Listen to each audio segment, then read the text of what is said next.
विदेश मंत्रालय की तरफ से प्रेस कॉन्फ्रेंस चल रही है, आपको सीधा लिए number of Indian students or Indian nationals in Iran. And sir, another question unrelated, but Pakistan has been accusing India to playing with Taliban and all the all the attacks that have taken place at the Duran line. Pakistan has been accusing us for that. Okay, so let me come to take care of these questions first.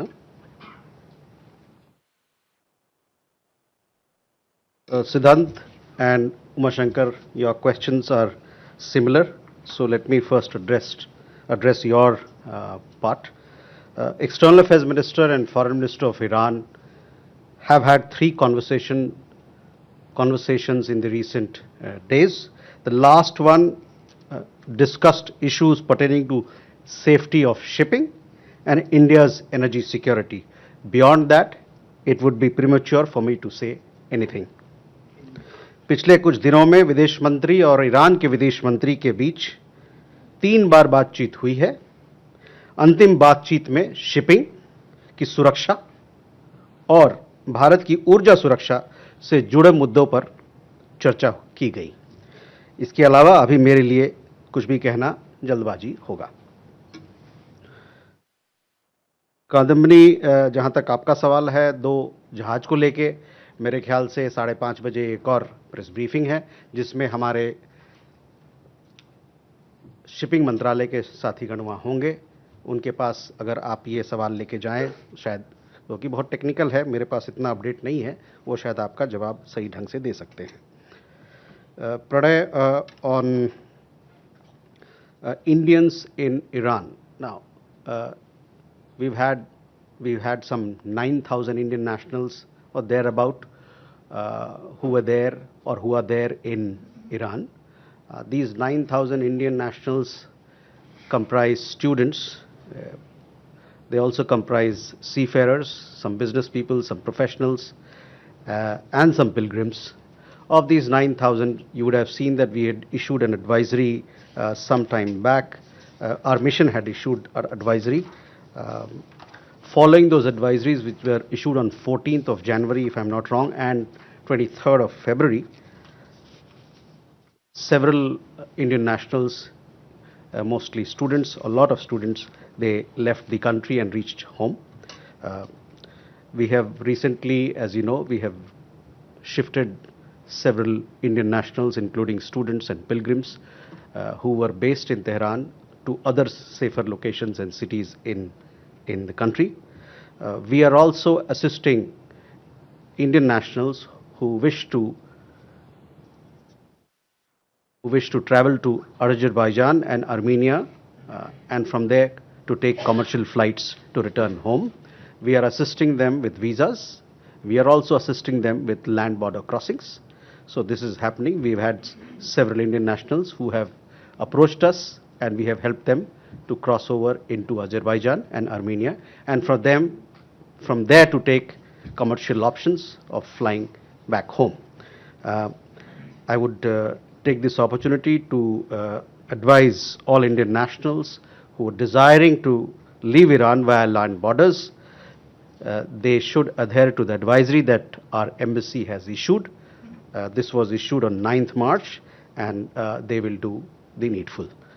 Our mission in Tehran, needless to say, stays in constant touch with our community members and is offering all possible assistance to them. देखिए, Iran में करीबन 9,000 हमारे भारतीय नागरिक हैं। उसमें से ज़्यादातर लोग वहाँ शिक्षा के लिए गए हों, चाहे वो मेडिकल शिक्षा हो या कोई अन्य शिक्षा हो। वहाँ पर नाविक लोग भी हैं, कुछ व्यवसाय जगत से जुड़े लोग हैं, कुछ वहाँ पर जो लोग पिलग्रिम्स के रूप में वहाँ पर गए हैं वो लोग हैं। इनमें से कई लोग जब 14 जनवरी को और 23 फरवरी को हम लोगों ने एक एडवाइजरी जारी की थी कि आप देश छोड़ें, तो बहुत सारे लोग, खासकर स्टूडेंट्स, वहाँ से ईरान छोड़ के हमारे यहाँ घर वापस आ गए। उसके बाद भी जब युद्ध शुरू हुआ, ये कॉन्फ्लिक्ट शुरू हुआ, तो हम लोगों ने बहुत सारे छात्रगण जो तेहरान में थे और अन्य लोग जो तेहरान में थे, पिलग्रिम्स, उनको हम लोगों ने वहाँ से अन्य शहरों में हम जाके उनको ले गए ताकि उनकी सुरक्षा पर ध्यान दिया जाए। बहुत सारे ऐसे भारतीय नागरिक हैं जो इच्छुक हैं कि वहाँ से ईरान से वापस आएं और उसके लिए वो लोग सड़क मार्ग से आर्मीनिया और अजरबैजान जाके और इन दोनों देशों से जो कमर्शियल ऑप्शंस है हवाई जहाज़ का, उसको लेके वो हिंदुस्तान भारत वापस आना चाहते हैं। उनको हमारी एम्बेसी मदद कर रही है वीज़ा के साथ, और साथ ही साथ जाके वहाँ आपको बॉर्डर पार करना पड़ता है, वहाँ पे जो गतिविधियाँ होती है उनके साथ हमारी एम्बेसी उनको मदद कर रही है।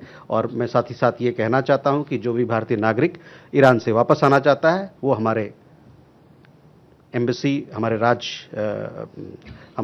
से वो संपर्क करें। हम लोगों ने एक एडवाइजरी जारी की है खास उन लोगों के लिए जो कि लैंड बॉर्डर से आर्मीनिया और अजरबैजान को पार करके वहाँ से वापस भारत आना चाहते हैं। मैं ये भी कहना चाहता हूँ कि तेहरान में जो हमारा मिशन है वो पूरी तरह से कार्यरत है और हमारे भारतीय समुदाय के साथ जुड़ा हुआ है, उनके हित के लिए और उनकी सुरक्षा के लिए।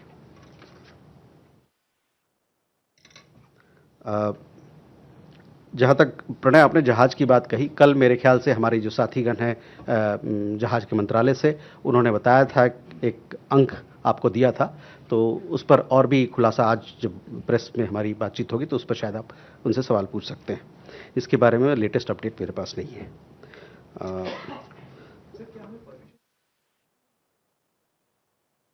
देखिए, हमने जो हमारी बातचीत हुई हमारे विदेश मंत्री और ईरान के विदेश मंत्री के बीच में, उसके बारे में आपको मैंने ब्यौरा दिया और उससे अवगत कराया, तो मैं उससे ज़्यादा कुछ नहीं कहना चाहता हूँ। Rishabh, you had a question on Pakistan about the statement that they had made. So on that, I would like to say that we reject such baseless allegations. It has become second nature for Pakistan to blame India for its misdeeds. As a state sponsor of terrorism for decades, Pakistan has zero credibility when it comes to cross-border terrorism. No amount of storytelling is going to alter this reality, nor is anyone fooled by Pakistan's assumed victimhood. Here, you had asked about the conversation between Foreign Minister Lavrov and External Affairs Minister. Post the conversation which happened yesterday, if I'm not wrong, we have given details of that conversation where the two leaders shared their perspectives and assessment on the ongoing conflict, and several other issues were also discussed. You can go further. Ayushi. Sir, this is Ayush Shigwal from ANI. Our Prime Minister has spoken with leaders across the Gulf and Israel. Has India been able to establish any diplomatic communication at the leadership level with Iran after the strikes? And second, does India believe the current escalation could impact regional initiatives such as the IMEC, which was announced in 2023?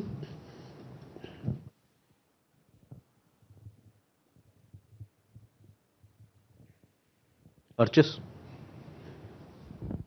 Sir, Archis Mohan from Business Standard. During COVID, we had been extremely generous with our smaller neighbors in helping them out. In the context of the conflict in West Asia, have there been any requests from India's smaller neighbors, whether Bangladesh or Nepal, both in terms of evacuating their citizens or ensuring their respective energy security? Thank you. Vasri. India has co-sponsored a resolution at the UN that was taken up at the UNSC, in which Iran is very clearly criticized for its attacks on Gulf countries. In about 7 or 8 statements you have put out in the last 2 weeks, you have also very specifically criticized Iran for its attacks. We haven't, however, seen any comments from the Indian government on the US-Israel attacks on Iran, on the US bombing of the Iris Dana, and of the US bombing of a school which the US government has now accepted it has done in Iran as well. I'd like to know, what is the Indian position on the actions taken by the US and Israel, arguably the first actions in this war.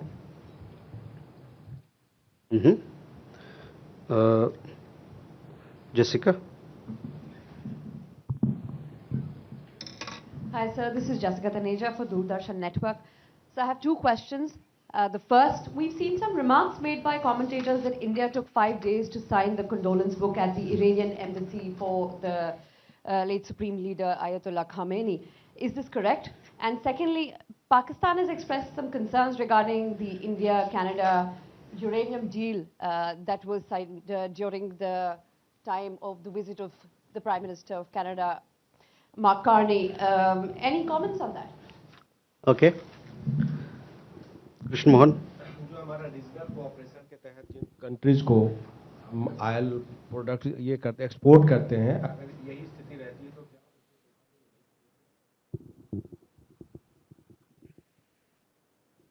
Okay, let's, Ayushi, first come to your question. Our Prime Minister, as you know, that he has spoken to several leaders in the Gulf after the conflict started.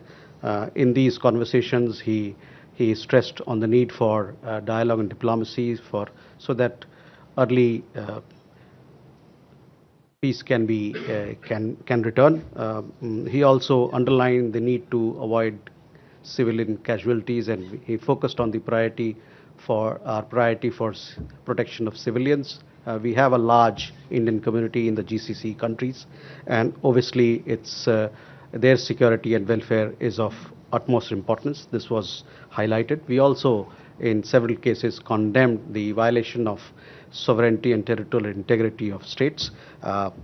As far as contacts with Iran is concerned, yes, our External Affairs Minister has been talking with his counterpart, and 3 conversations have happened in the recent few days. As far as the impact of the war, it is there for everybody of this conflict to see what's happening around, and obviously, it has several issues, several of our lives have been impacted by it, and not just ours, but of people and countries